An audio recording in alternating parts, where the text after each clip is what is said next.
പശ്ചിമേഷ്യൻ സംഘർഷം അവസാനിപ്പിക്കാൻ ഇറാൻ-US ചർച്ചയ്ക്ക് വഴിയൊരുങ്ങുന്നതായി റിപ്പോർട്ടുകൾ. പാകിസ്ഥാനിലെ ഇസ്ലാമാബാദ് ചർച്ചയ്ക്ക് വേദിയാകും. ഇറാനുമായി കരാറിലെത്താൻ US പ്രസിഡന്റ് താൽപര്യമറിയിച്ചുവെന്ന് ഇസ്രായേൽ പ്രധാനമന്ത്രി ബെഞ്ചമിൻ നെതന്യാഹു വ്യക്തമാക്കി. യുദ്ധം അവസാനിപ്പിക്കാനും ഇറാനുമായി കരാറിലെത്താനും US പ്രസിഡന്റ് താൽപര്യമറിയിച്ചുവെന്നാണ് നെതന്യാഹു അവകാശപ്പെടുന്നത്. ഇറാനുമായുള്ള ഏത് കരാറും ഇസ്രായേലിന്റെ താൽപര്യം സംരക്ഷിക്കുമെന്ന് നെതന്യാഹു പറഞ്ഞു. യുദ്ധം അവസാനിപ്പിക്കാൻ US നിബന്ധനകൾ തയ്യാറാക്കിയെന്ന് ഇസ്രായേൽ മാധ്യമങ്ങളും റിപ്പോർട്ട് ചെയ്തു. യുറേനിയം സമ്പുഷ്ടീകരണം കുറയ്ക്കുക, ബാലിസ്റ്റിക് മിസൈൽ പദ്ധതി 5 വർഷത്തേക്ക് നിർത്തിവെക്കുക എന്നിവയാണ് പ്രധാന നിബന്ധനകൾ. ഹോർമൂസ് നിയന്ത്രണം, നഷ്ടപരിഹാരം തുടങ്ങിയവ ഉൾപ്പെടെ ഇറാനും മുന്നോട്ട് വെക്കുമെന്നാണ് റിപ്പോർട്ടുകളെങ്കിലും ഇറാന്റെ ഔദ്യോഗിക നിലപാട് പുറത്തുവന്നിട്ടില്ല. എന്നാൽ ഇറാനുമായി സുപ്രധാന വിഷയങ്ങളിൽ ധാരണയായെന്ന വാദം ഇറാൻ തള്ളി. അതേസമയം ചർച്ചകൾ പൂർത്തിയാകും വരെ ഇറാനെതിരെ ആക്രമണം തുടരുമെന്ന് ഇസ്രായേൽ പറഞ്ഞു. ടെൽ അവീവ്, ജെറുസലേം, ആഷ്കലോൺ, വടക്കൻ ഇസ്രായേൽ എന്നിവിടങ്ങളിലേക്ക് ഇറാനും ബാലിസ്റ്റിക് മിസൈലുകൾ അയച്ചു. ചിലർക്ക് പരിക്കേറ്റതായി സൂചനയുണ്ട്. പ്രതിരോധിക്കുന്നതായി ഇസ്രായേൽ സൈന്യം അറിയിച്ചു. പശ്ചിമേഷ്യയിൽ സംഘർഷം 3-ാം വാരത്തിലേക്ക് കടക്കുകയാണ്. ലോകത്തിലെ ഏറ്റവും വികസിതമെന്ന് കരുതപ്പെടുന്ന അമേരിക്കയുടെ 5ാം തലമുറ സ്റ്റെൽത്ത് യുദ്ധവിമാനമായ F-35 ഇറാൻ ആക്രമിച്ച് കേടുപാടുകൾ ഉണ്ടാക്കിയതായാണ് ഏറ്റവും പുതിയ report. Iran revolutionary guards corps ഇക്കാര്യം വ്യക്തമാക്കിയിട്ടുണ്ട്. മിഡിൽ ഈസ്റ്റിലെ US സൈനിക താവളത്തിൽ ഈ വിമാനം അടിയന്തരമായി ലാൻഡ് ചെയ്ത വിവരം US സെൻട്രൽ കമാൻഡർ അറിയിച്ചു. എന്നാൽ ഇറാൻ ആക്രമണത്തെക്കുറിച്ച് പ്രതികരണം നടത്തിയിട്ടില്ല. എന്താണ് സംഭവിച്ചതെന്നറിയാൻ അന്വേഷണം ആരംഭിച്ചിട്ടുമുണ്ട്. ആക്രമണം സ്ഥിരീകരിക്കപ്പെട്ടാൽ ഇറാന്റെ ശക്തമായ നീക്കമായിരിക്കും ഇത്.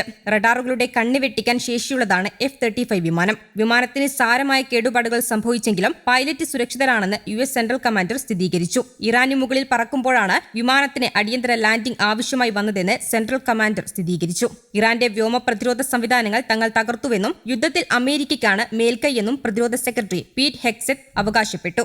F-35 വിമാനം ആക്രമിച്ചതായുള്ള ഇറാന്റെ അവകാശവാദം ഇപ്പോൾ പുറത്തുവരുന്നുണ്ട്. ഫെബ്രുവരി അവസാനം ആരംഭിച്ച ഈ യുദ്ധത്തിൽ ഇതുവരെ 10 റീപ്പർ ഡ്രോണുകൾ ഉൾപ്പെടെ 16 അമേരിക്കൻ വിമാനങ്ങൾ തകരുകയോ കേടുപാടുകൾ സംഭവിക്കുകയോ ചെയ്തിട്ടുണ്ട്. 3 F-50 വിമാനങ്ങൾ കുവൈത്ത് അബദ്ധത്തിൽ വെടിവെച്ചു. കഴിഞ്ഞ ആഴ്ച ഇറാഖിൽ തകർന്നു വീണ KC-135 ടാങ്കർ വിമാനത്തിലെ 6 സൈനികരും കൊല്ലപ്പെട്ടിരുന്നു.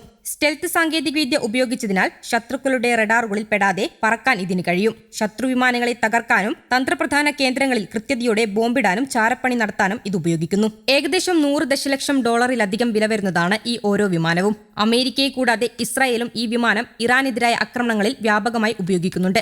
പശ്ചിമേഷ്യയിൽ ഇറാൻ-ഇസ്രായേൽ സംഘർഷം കൊടുമ്പിരി കൊള്ളുന്നതിനിടെ ഇന്ത്യൻ രൂപയുടെ മൂല്യത്തിൽ റെക്കോർഡ് തകർച്ചയാണ് ഉണ്ടായിരിക്കുന്നത്.